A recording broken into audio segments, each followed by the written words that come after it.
Welcome to TarantulasDreamTV. You are watching a previously recorded broadcast. Tune in every Monday and Wednesday from 9 p.m. to 10 p.m. on Instagram at TarantulasDreamTV for new episodes. And remember, it is a weird, weird world. Hello everyone and welcome to another broadcast of Tarantulas Dream TV. I am your host, Samba.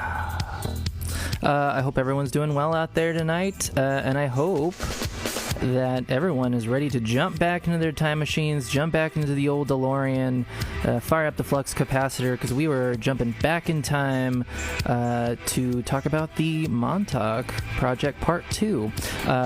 Wednesday's show of last week, I wasn't able to get to a few of the kind of end details of how the project ended, so I wanted to kind of circle back around, talk about a little bit of the end of the Montauk Project, as well as get a little deeper into Stuart Swerdlow being really at this point the only surviving member, at least speaking up, of the Montauk Project. So we'll catch up with Stuart. Anyway, phone number for the show, 520-704-7820. If you'd like to call in at the half hour, we will be doing our typical open lines. If you'd like to call in and comment, have any questions, if you just want to talk about Stuart's changing hairline or reptilians or whatever you want to do. So please give me a call after the 9:30 hour. Anyway, so I want to get into some headlines. Originally, I was going to read about the vice president not making his trip to Tucson, unfortunately. But instead, late breaking news, news that most of you probably already heard, but Governor Doug Ducey closes all bars, gyms, movie theaters for 30 days. And so this article comes out of KOLD.com. But yeah, it says Arizona Governor Doug Ducey has ordered all bars, nightclubs, gyms, movie theaters, and water parks to close for 30 days due to the spike in COVID-19 cases. The start of school was pushed back to August 17th, but Ducey said that could change again if the virus spreads more. Ducey made the announcement during a news conference Monday, June 29th. The executive order goes into effect at 8 p.m. Monday. This will relieve stress on our healthcare system and give time for new transmissions to slow, Ducey tweeted out. Ducey also said outdoor gatherings of 50 people or more are banned, and the executive order does not require restaurants to close. So yeah, finally, Ducey finally did something. I mean, we all kind of saw the writing on the wall, I think, for the most part, kind of coming up. So I kind of assumed something was gonna have to be done at some point. And I mean, fortunately, it did happen, but also unfortunately, it feels like maybe a little late as well. So hopefully, this kind of reveals itself to be a positive thing. But anyway, that was headlines for this evening. Now, before I get into tonight's topic, the Montauk Project Part 2, I do want to just tell everybody, or kind of talk to everybody, all my listeners. So I took a poll of everyone earlier on last week, or maybe over the weekend, and just kind of was picking everyone's brains, seeing what they thought about potentially moving the show to a different streaming platform, as Instagram has a hard 1 hour rule. So at this point, my only option, if I would like to continue longer on Instagram, would be to do a sort of half and half kind of thing, do an hour here, stop streaming, and then maybe do another hour after that, or half an hour. So ultimately, it did seem kind of more of a hassle than it needed to be. So things might be changing here soon. I'm not 100% sure if moving to YouTube or something will be better, but I am thinking about it, and I do want to announce that a website is forthcoming. Probably sometime next month, you'll be able to stream all the past shows. They'll be uploaded by the end of the week, and of the week that they're broadcast. So if you miss anything on a Monday or Wednesday and you aren't able to catch it the next day on Instagram, you'll be able to go to the website and stream the entire broadcast. But unfortunately, without the comments attached, so you'll just have to imagine what you all are saying. Anyway, that's all I have to say about the show. Now let's dive into some comments before I get into the meat of the story real quick. Let's see, I got Jazzy Boho coming back. Got a little spider on there. Thank you, Benjamin. It's time for Samba. Yes, Benjamin, I am here. Hello, Trial and Error Collective. Missed you this past weekend. Let's get ready to Samba. Yes, please send me your Samba videos. Jazzy Boho, somebody stop me. Little Bloodweiser, we should get a free year year. No school, no work, birthdays don't count, just a year to chill and stay healthy. I don't think anyone would disagree with you, little Budweiser, on that one. This year is a complete wash. So yes, please, let's just get the rest of the year to just not have to deal with any of this crap. Jazzy Boho, that could change again if I fuck it up further. Arizona governor. Yeah, let's not put too much faith in Doozy at this point. It took a lot of people getting sick for him to actually kind of put the kibosh on reopening. So, he's not perfect. Benjamin, I like what little Budweiser is drinking. Woo. Yes, we can all jump on that. Anyways, yes, back to the show. So yes, the Montauk Project. So real quick before I get into kind of a few of the other little meaty bits of the story, for all of you who weren't here on Wednesday, a short little recap of the Montauk Project. Now, the Montauk Project is a secret conglomerate of military scientists as well as Nazi and extraterrestrial beings who are working with highly trained psychics to open wormholes in time, allowing other highly trained members to move forward and backward through time on secret missions. They were also able to travel through space. They were discovering the secrets of our universe. The project also focused on mind control experiments using a psychic by the name of Duncan Cameron, who was the head and most powerful psychic, to invade others' minds. Now, that is just a glimpse, just a taste of what the Montauk Project kind of has to offer in regards to conspiracy theory. But anyway, I want to get a little bit, or not a little bit, a lot into a little documentary that I watched a little more than half of it over the weekend. It's called the Montauk Chronicles documentary. Now, you can find this, unfortunately, it's not on any mainstream streaming sites. It wasn't on Netflix. It wasn't on Hulu. I don't have Amazon Prime. I don't believe it's on that. If you just search the interwebs, you can do the surface interweb, google.com. You can Google Montauk Chronicles documentary, and you should be able to find the official website, and I believe you can just rent it from the website if you'd like.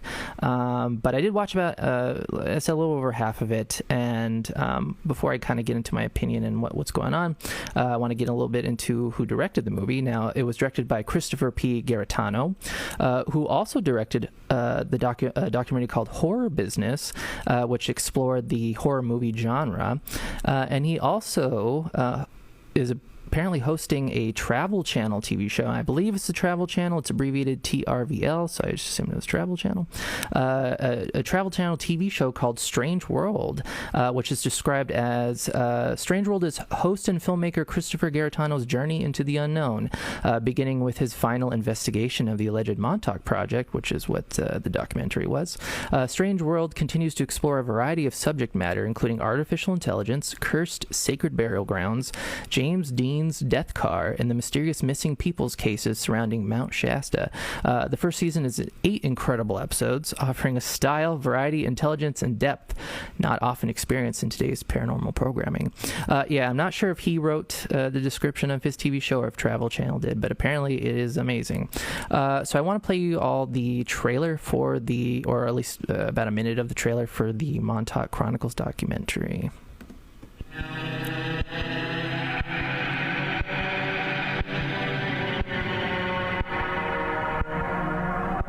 There are those who say that this quiet town holds many secrets. Legend has it that beneath this very tower, a dark force had its eyes set on the children. We were told that what was going on there was for the benefit of humanity.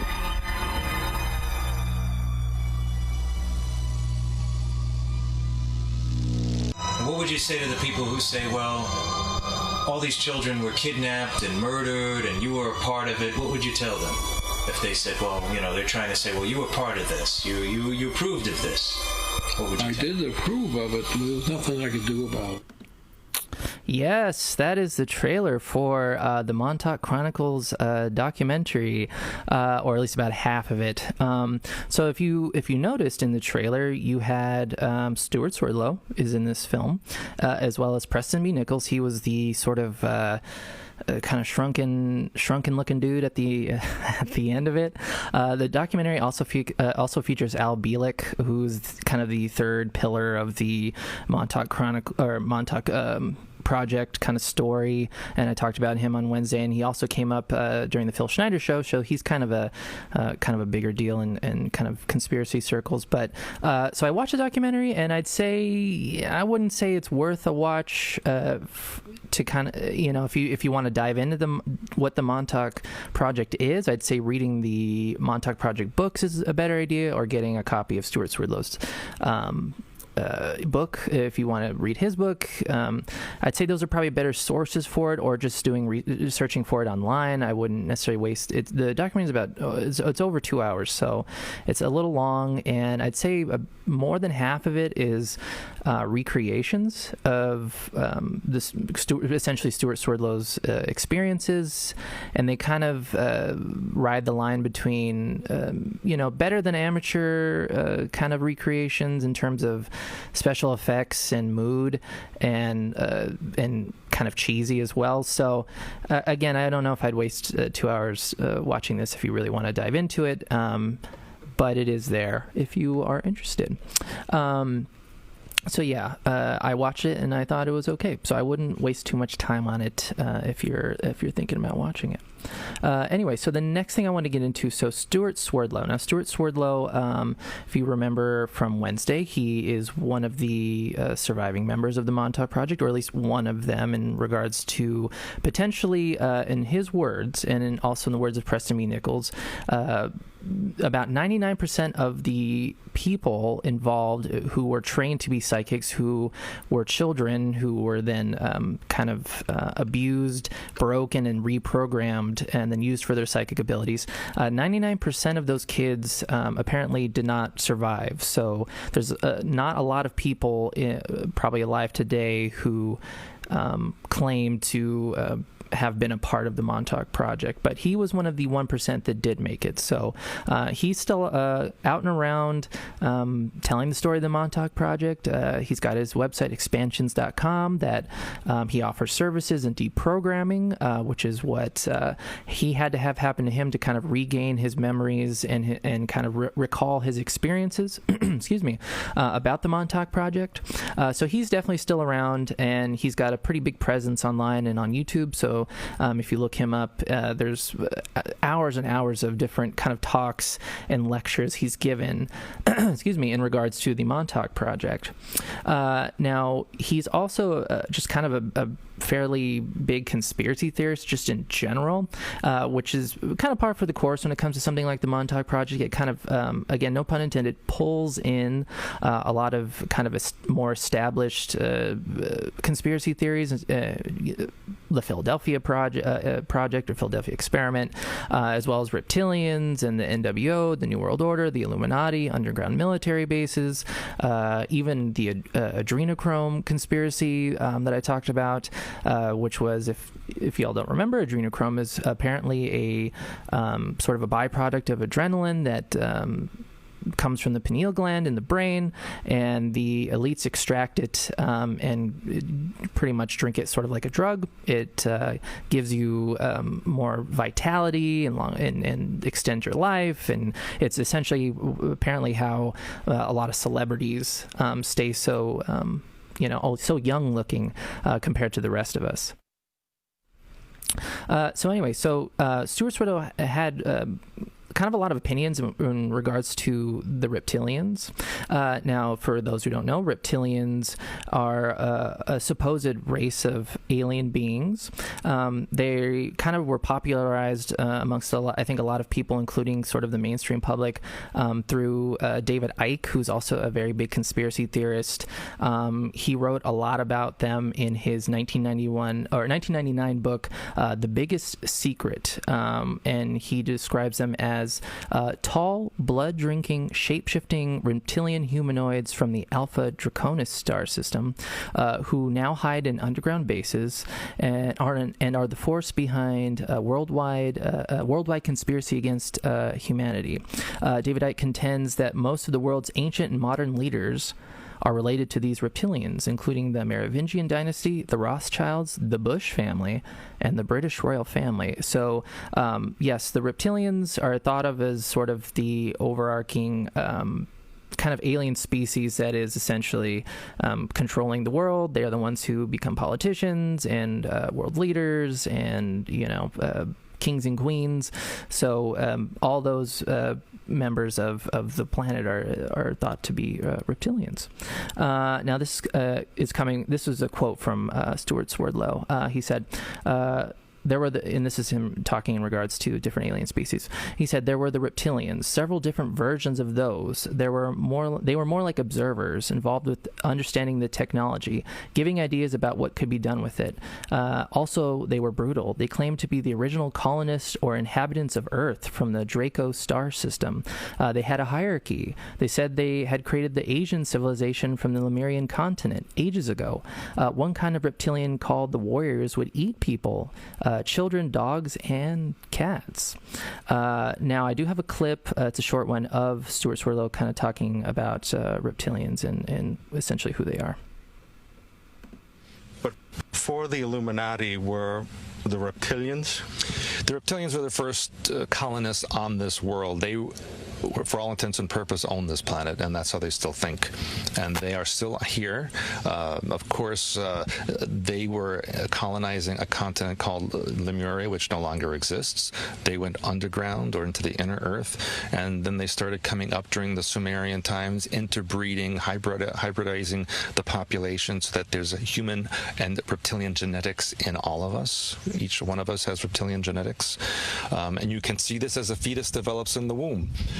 During the first few weeks of existence, the fetus is an androgynous reptilian, and only then is mammalian genetics opened up in it, proving the hybridization. So yeah, that was Stuart Swerdlow kind of giving us the rundown on the reptilian species, as well as what he considers proof that humans are a sort of a hybridized species with reptilians. Apparently, in the womb, when a fetus is developing early on in its developmental stage, it looks like a reptilian, I guess. So. Count us all amazed to be reptilians. I don't know. It feels okay. I don't know. I don't feel lizard-like. So yes, he definitely subscribed to the idea that there are multiple races, and that they are, and essentially kind of the top of the food chain when it comes to extraterrestrials is the reptilians. Now, this is another quote from him describing working for the reptilians. He said, I worked under the direction of a reptilian or a draconian at Montauk. The name Draco is actually the name of the star system. It is the whole area of the reptilian races. The reptilians were heavily involved in the Montauk Project. At Montauk, there were very tall winged reptilians. Or a very tall winged reptilian. He was very, very powerful. The reptilians are tired of living hidden lives, and they are very anxious to become public once more, as they have been in the past. In order to do that, they are literally blitzing the media with reptilian-like programs and shows, especially for children, and they are preparing adults through electromagnetic transmissions for the public appearance of reptilians. One of their biggest weaknesses is that they are not very spiritually minded. They don't have a lot of psychic ability, and they rely a lot on technology and controlling others with technology. The biggest threat to them is people having control of their own minds. Now, knowing that he said that in kind of his MO, it does make sense why he's so quick to kind of peddle the idea that if everyone is essentially under reptilian or Montauk technology kind of mind control, and why people need to be re-educated and deprogrammed, and why he's so quick to sell his services to deprogram. But yes, he is a firm believer in the reptilian theory. Now, one thing I found interesting that I brought up during the 5G COVID-19 conspiracy episode was the idea that the NWO, the Illuminati, and the governments are proud to kind of wave in our faces the idea that we are being controlled and that the conspiracy is true and it goes above anything us as humanity can do. So they're very proud to kind of have public displays of their own dominance. And one of those ways they do that is putting sort of veiled imagery on our money. Now, we saw in England with the 20-pound note that they're in plain view showing us the radio towers and the COVID COVID kind of little symbol on their money. While here in America, we, apart from the sort of veiled 9/11 Twin Towers falling conspiracy that was pretty big back in the day, apparently also on our dollar bills, we have Illuminati imagery. Now, this is another clip that of Swerdlow talking about sort of the Great Pyramid that's on the back of the dollar bill, known as the Great Seal, and we'll kind of get into some of the things that he's kind of pointing to as proof that the Illuminati are right in front of us and rubbing in our faces. This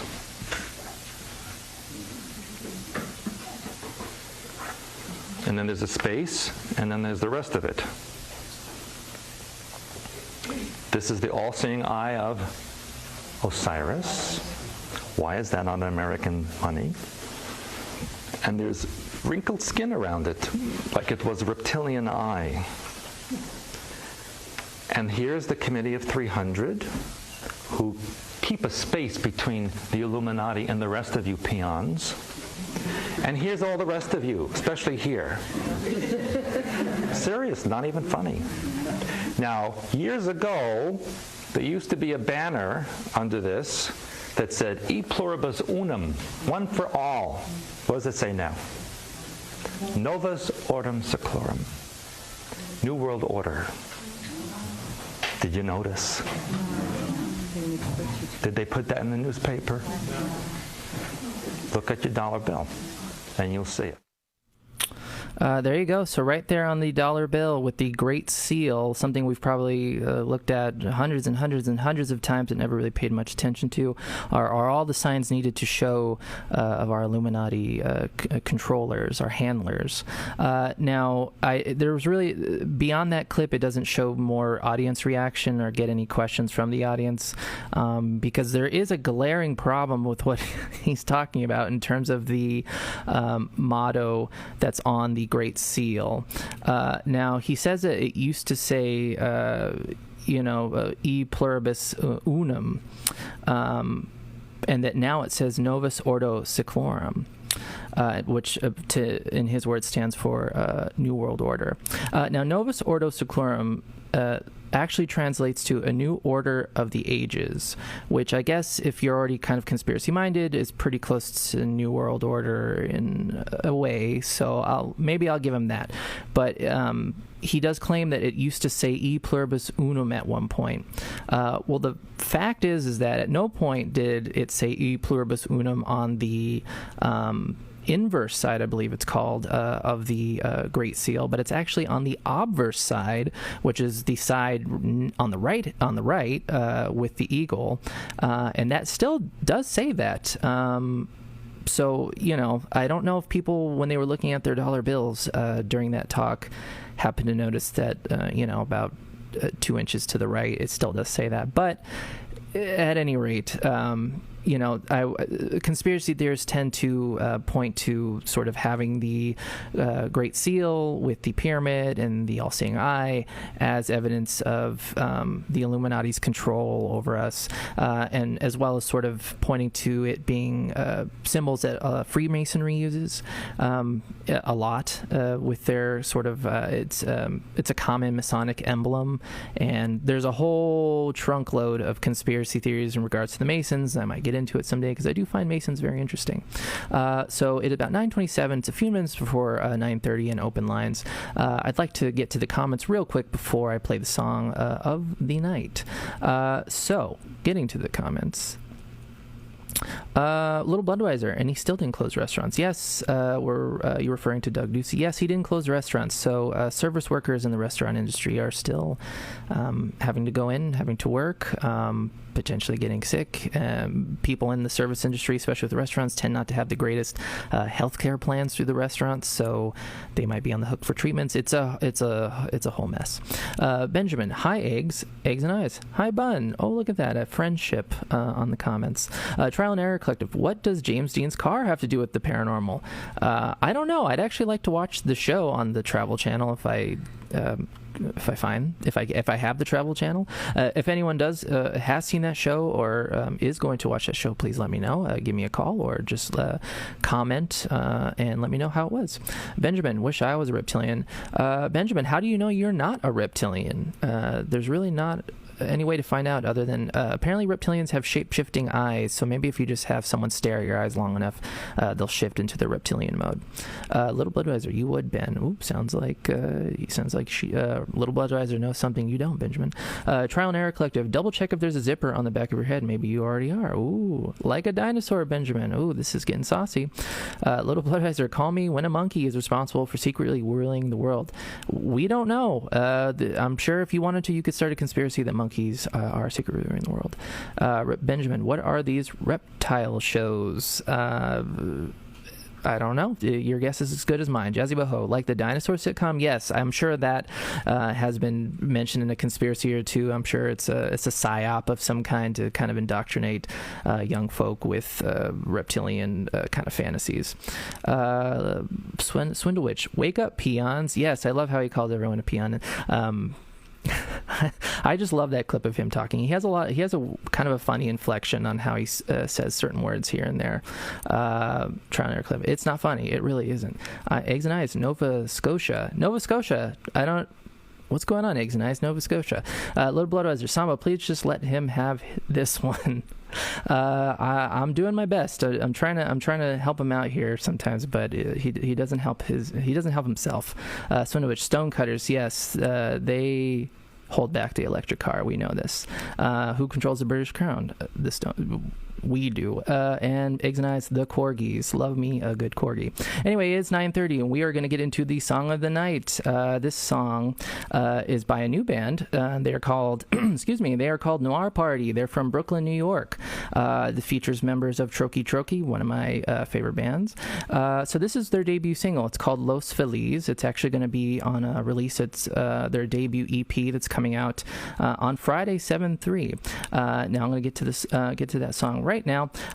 Please hold your calls until after the song's over, and I will see you in just a little bit.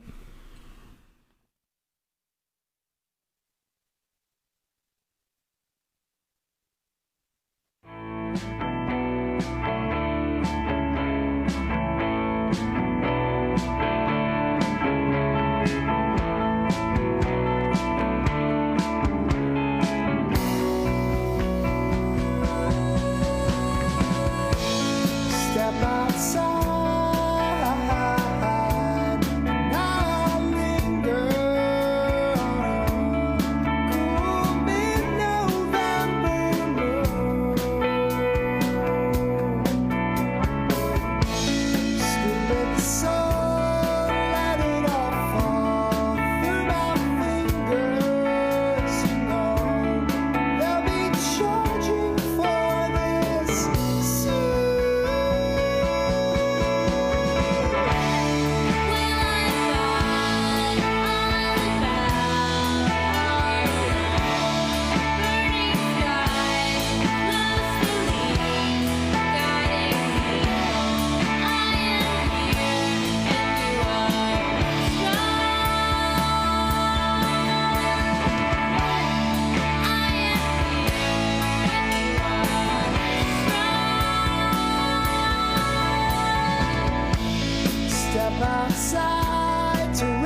And that was Noir Party with Los Feliz, their debut single. It's going to be on a self-titled EP that's coming out at the end of the week. So if you'd like to check their music out, the Bandcamp is Noir Party, Noir Party.bandcamp.com. Now their self-titled EP out on Friday, 7/3. All the proceeds will be benefiting the mutualaid.nyc, which is a network of groups organizing to provide aid and support to New Yorkers during the COVID-19 pandemic. So yes, throw a few bones their way. I'm sure it might be a pay what you want kind of thing. So please support a new up-and-coming band out of Brooklyn, New York. The time's 9:34. It is Tarantula's Dream TV. We're talking about the Montauk Project, more specifically Stuart Swerdlow. Now, like I was saying, he is a surviving member of the Montauk Project. He is one of the 1% of the sort of the trained psychics who have survived the Montauk Project, and he is still speaking out in regards to his experiences with the Montauk Project, as well as other just sort of conspiracies that he subscribes to. Now, one thing he mentions quite a bit on his website, as well as Preston B. Nichols, who is the sort of the other half of the equation when it comes to the Montauk Project. He is one of the authors of the Montauk Project book series. They both talk a lot about deprogramming techniques, or needing to be deprogrammed. Essentially, you need to have the veil lifted from your brain in regards to your Illuminati programming, and they are offering their services to accomplish this. So I do want to give a little bit of a trigger warning with this one. It does get a little sexual in regards to what they're talking about in terms of the programming. And it looks like we have a caller. Welcome to Tarantula's Dream TV, caller. Oh, no. Hello? Hello. Is this who I think it is? This is Agent J. I'm calling in. Hello, Agent J. Welcome back to the show. Thank you for having me. I've got some thoughts. All right. Some thoughts and feelings on this dirtbag you're promoting.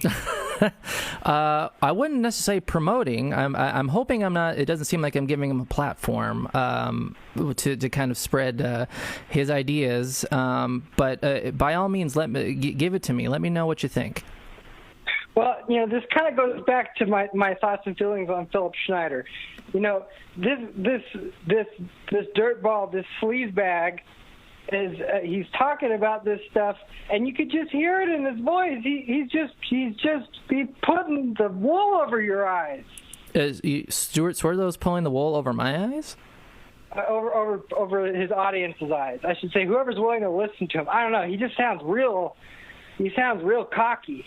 Yeah, I'd say kind of a common thread amongst a lot of conspiracy theorists is the idea that they know more than us, so kind of by design, they're kind of cocky people in general. But yes, I'd say Stuart Swerdlow is, whether you think that's a sign of the truth, that he's so confident in the truth that he can just kind of come out and say it in such a matter-of-fact kind of way, or he's kind of a master of bullshit, it's up to you. But yeah, it does sound like you don't trust him, so I don't trust him. And again, I think someone like the late great Philip Schneider, I feel like you can trust somebody like that, because they're just telling it like it is, and they don't really care if you believe them or not. Mm-hmm.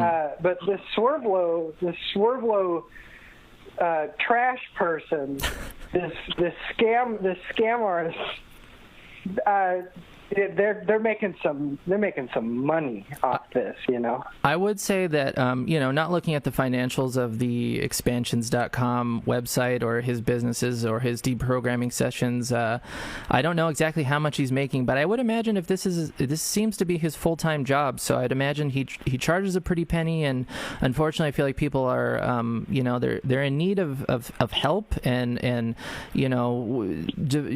spending that money on a therapist versus spending spending that money on potentially Illuminati deprogramming, I guess maybe the deprogramming seems more enticing.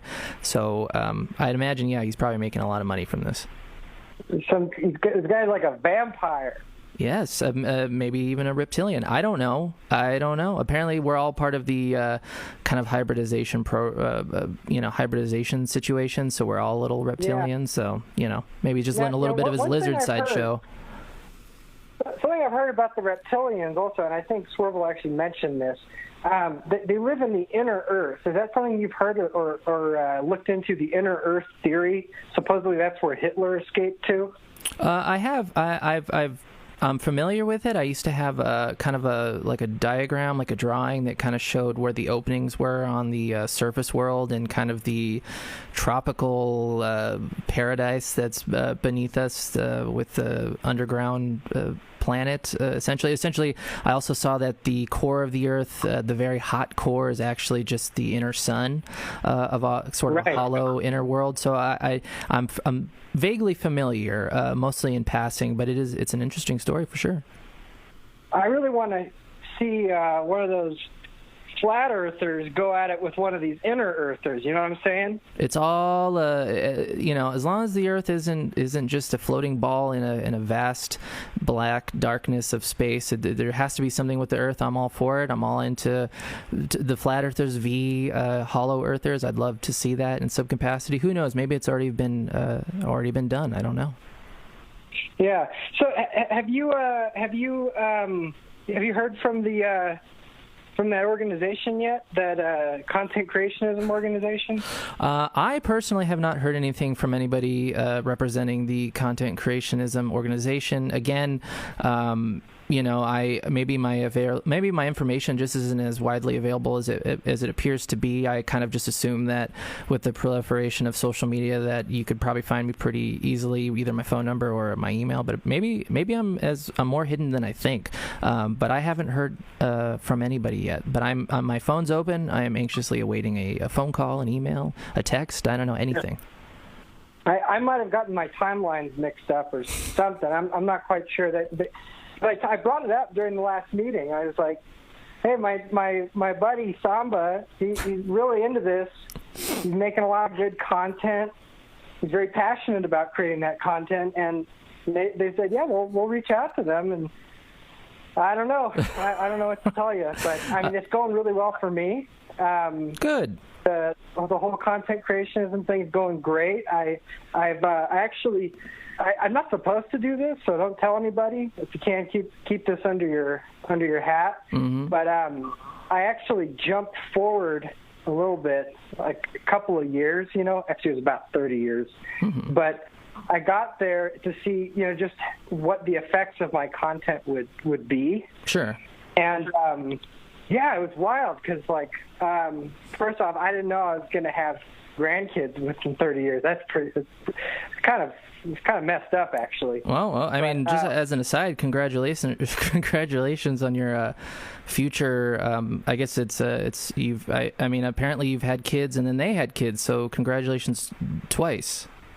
Yeah, thanks. I'll tell me you said that. Oh. But they inherit. So my grandkids, right? They inherited all my Facebook likes. Oh wow. Okay. Well, great. I suppose. I guess you wouldn't get it, but maybe when they call up or whenever that happens, you'll be able to. We'll welcome you to the table. Sure. I mean, and like I mentioned at the beginning of the show, I'm working on a website where all my previous streams will be available to stream at any time, 24 hours a day, 7 days a week. So maybe potentially when that happens and they kind of maybe get a little more of a taste of what the show has to offer, maybe they'll be calling me then. I don't know. Yeah, it could be. I mean, the thing that's so great about content creationism is even if they haven't reached out to you, you're already a part of it. Sure, yes. It's just a matter of time. Well, I already feel wrapped in the blanket, the warm embrace of content creationism. So thank you for tuning me on to them and tuning them on to me. Hey, my pleasure. It was really great to talk with you, Samba. I hope you get contacted soon by either them or someone else, or the reptilians, or Stuart Crapola liar pants. And I'll talk to you soon. All right, talk to you soon, Agent J. Thank you again for calling. I'm a new place to dwell. Wow, that time machine is sounding a little more musical these days. Anyway, that was Agent J. Thank you for calling in to the show. Always a pleasure to have my my favorite time traveler. So now back to Stuart Swerdlow. Now I was getting into the deprogramming techniques that he is so anxious to sell you. Now I like I said, I did have to put a little bit of a warning before I get into the deprogramming techniques. It does get fairly dark. It does involves children in some capacity, and it does involve sort of a more of a sexual element to it. Now this is something that is written about in the Montauk Project books, as well as very quickly alluded to in Stuart's autobiography that I had read a portion of last week. Again, really in the book he touches upon it maybe for like a paragraph, and a very short paragraph, and you're gonna find out why. Now, this is a quote from Preston Nichols in regards to kind of the method of programming children and kind of breaking them down to become these like psychic soldiers. Now, he said, back in the early 1970s, the Montauk group became interested in programming children. Gray aliens picked up about 50 kids and delivered them to Montauk. In some cases, the older youths, aged 17 to 22, were also groomed to be slave workers. The programmers concentrated on three particular ages, 9, 14, and 19. They would put the kids in a room stark naked. Radio-sensitive electronic paraphernalia was placed on their genitalia, and a diabolic program was started where they would be treated brutally. These kids would be beaten to within inches of their lives until they were mentally broken. Conscienceless hulks, or husks. Many died, not hulks. So already you're kind of getting a kind of a weird vibe from that sort of quote where he's talking about placing electronic devices on the genitalia of these kids. Now, this is another quote from an article in Gear magazine that was titled "It Came from Outer Space." And it was in regards to kind of the author investigating the Montauk Project. He said, so what would happen in those rooms alone with Nichols? Now, according to the author, the subject undresses and lies down. Now, this is, now let me preface this. This is actually in regards to the deprogramming techniques that Preston Nichols would use, that he also taught Swerdlow and actually used on Swerdlow that was mentioned in the book. Now, he said, what would happen in those rooms with Nichols? Now, according to Keel, the subject undresses and lies down. Nichols would massages the legs and arms and chest and head, scanning for frequencies. Then he takes the genitals and strokes them, and I'm editing it a little bit, still scanning. Nichols manipulates the subject until the edge of climax, freezing the subject in a kind of pre-orgasmic dream state that was supposed to reverse and thereby nullify the sexual magic of the Montauk chair, to quote-unquote ground his subject against EM interference. Nichols would grip the testicles. Sometimes he attaches electrodes to the ears. And in response, Nichols said not all of them would come to climax. So yeah, he apparently deprogramming techniques that Nichols would use, and that apparently he learned during the Montauk Project to actually program children, was sort of using sort of sexual magic, or the idea that in our pre-orgasmic states we reach sort of this like very energetic level, and release what they call orgone energy into the room or into the universe. And that's actually how Swerdlow describes it in his book. He describes meeting Preston Nichols, them being alone in a room and having to build up the orgone energy to help deprogram him. But he doesn't actually describe this being done to him, but knowing that this is more or less how that goes about, I guess you can kind of put two and two together. Now, this is a quote from Chris Garitano, who was the the director of the Montauk Chronicles documentary. He said, "I would be very careful of anything that anybody tries to get you to do sexually with them. You know what? The reason is I've heard the reasoning coming out of their mouths. It's all for deprogramming purposes. It's just like a medical procedure. Listen, if it's sexual in nature, these guys are predators 100%. You know they should not be applying these techniques to people in covert situations. They do not have any credentials. The first day I met Preston Nichols, I thought Preston was a nice guy, but he was still trying to get everybody into the chair naked. The guys that were with me the first time I met him, the guys that were met me when I was back in 2006, sorry, I totally butchered that sentence, and I have footage of this. How does this go from, I just met you 10 minutes ago, to now, okay, I'm gonna go put my hands all over your genitals. So yes, it's a potentially very creepy situation in regards to the deprogramming techniques. Now this next clip I want to show you, I have two. One is it comes from the Disinfo TV show that was on sort of in the early 2000s. It was made for British television as well as the Sci-Fi Channel here in America. It only lasted about 4 episodes and then it was canceled, but essentially it was a TV show that kind of dived into a lot of the subjects I like to dive into here on the show, but also more just kind of the weird sort of, sorry about that, the weird world that we live in as well. So it's a good show. There's clips of it on YouTube. They kind of get into Satanism. They get into sort of different outsider artists, outsider music, and they actually had a short kind of little expose on the Montauk Project. So this clip actually comes from that, and it features a woman, an investigator by the name of Alexandra Bruce. She's going to be kind of the main person who's talking in this clip. She was a former MTV producer. She produced Yo MTV Raps, a music video producer, and now she's an independent investigator. She's actually the publisher of a website called Forbidden Knowledge TV, which is a conspiracy website with articles titled NASA admits we never went to the moon, California fireman finds signatures of directed energy weapons, and COVID 911 insurgency, which apparently is a short that's described as a video about the insurrection that we are experiencing using asymmetric 4th generation warfare tactics consisting of the COVID-19 biowarfare attack, the lockdowns, the engineered economic implosion, the George Floyd false flag murder with subsequent violent looting, accompanied by calls to evict the National Guard and to disband police departments. So she's kind of went off the deep end, I think, a little bit in terms of more right-wing conspiracies, but this is her kind of diving into the Montauk Project for Disinfo TV. I was interviewing a young man last year who also claims to have been part of the Antichrist Project, which is what it was known as, and he is a Satanist and very messed up, I believe, by a lot of multidimensional weirdness, including certain deprogramming work that was done on him by Preston, and I do have my problems with that whole scenario.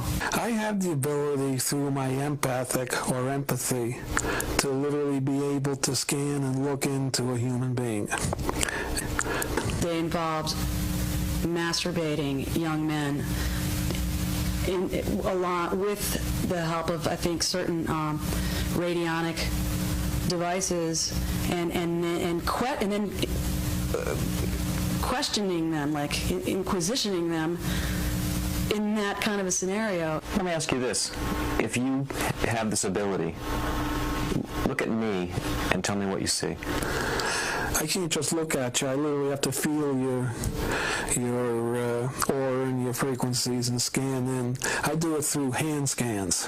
It has to be close on. Stuart Swerdlow underwent these sexual deprogramming techniques employed by Preston, and he's personally told me that there are other and better ways to deprogram than this way. And there's been a very small group of people who actually have gone through a series of deprogrammings, which I teach them how to do their own. I don't do it for them, and they have been helped greatly by it. It did work, and it did get Stuart on the road to recovering his memories and his self, if you will, and his sanity. And he, to this day, maintains a degree of gratitude for having worked with Preston. You know, it's just, it's a little invasive, to say the least. Hey guys, come on in. Take a look around. Yeah, there you go. There's Alexandra Bruce for Disinfo TV diving into some of the deprogramming techniques utilized by Preston Nichols and Stuart Swerdlow to help kind of get people off of the Illuminati mind control programming. And I do want to note that Stuart Swerdlow very, made it very clear that he doesn't do it himself. He teaches people how to do it, so I guess it doesn't seem quite as creepy when you're just kind of jerking it on your own. But anyway, unfortunately, I only have about 4 minutes left on the stream, so that's going to be the end of the show for tonight. I really wasn't much more I wanted to touch on, but essentially with the Montauk Project, it is an absolute mess of a conspiracy theory. It touches on so many different conspiracies that we all are maybe a little more familiar with, like the Philadelphia experiment and just mind control programs and the Illuminati. But I do recommend kind of checking it out for yourself. It gets even crazier than some of the stuff I talked about. There's a lot more specific stories that go along with the Montauk Project. Anyway, thanks everyone for tuning in. I will be back on Wednesday evening. We'll be talking about Max Spears, the British conspiracy theorist who died a very, very kind of suspicious, had a very suspicious death. So it's going to be a good show. I would tune in if I were you.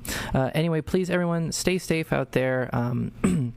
Even though doozy decided to shut a lot of things down, COVID is still very much in play here in town. So please, if you can, social distance, wear a mask, stay indoors, and please remember, it is a weird, weird world out there.